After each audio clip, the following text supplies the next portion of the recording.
আপনাদের সকলকে নমস্কার জানাই।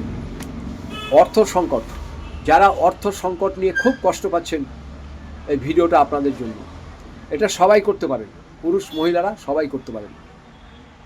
যাদেরই অর্থ কষ্ট হচ্ছে, অর্থ নিয়ে দারুণ দুশ্চিন্তায় ভুগছেন, কোনো কিছুতেই কিছু হচ্ছে না, শুধু আপনারা এই কাজটা করবেন। কাজটা খুব ছোট, কিন্তু কাজটা একটু নিষ্ঠাভাবে করতে হবে। আপনাকে যে জিনিসটা করতে হবে সেটা দর্শকর্মার দোকান থেকে পদ্ম বীজ নিয়ে আসতে হবে।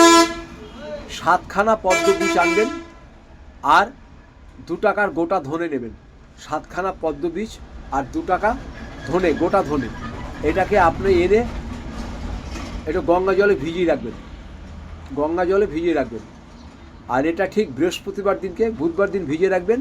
বৃহস্পতিবার দিন চান টান করে উঠবেন। ওঠার পরে সেই 7টা পদ্ম বীজ আর ধনেটা একটা লাল কাপড় নেবেন নতুন, সেই লাল কাপড়ের উপরে রাখবেন।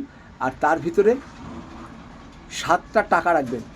7টা টাকা রেখে গিট মারবেন।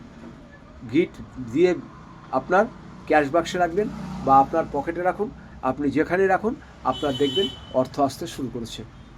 এটা খুব প্রাচীন টোটকা, খুব ভালো কাজ হবে। অর্থ সমস্যা থেকে আপনি মুক্তি হয়ে যাবেন। গোটা ধনে, পদ্ম বীজ লাল কাপড়ে রাখবেন, 7টা পদ্ম বীজ আর কয়েকটা ধনে, এটাকে আর 7টা টাকা রাখবেন। এটি লাল কাপড়ে রেখে ভালো করে গিট মেরে আপনার পকেটে সবসময় রাখুন। বৃহস্পতিবার করবেন, দেখবেন অর্থ সমস্যা আপনার একদম দূর হয়ে যাবে। ভালো থাকুন, সুস্থ থাকুন। প্রয়োজনে আমার নিচের নাম্বারে যোগাযোগ করবেন। আমি এখানে পুষ্টি করে থাকি।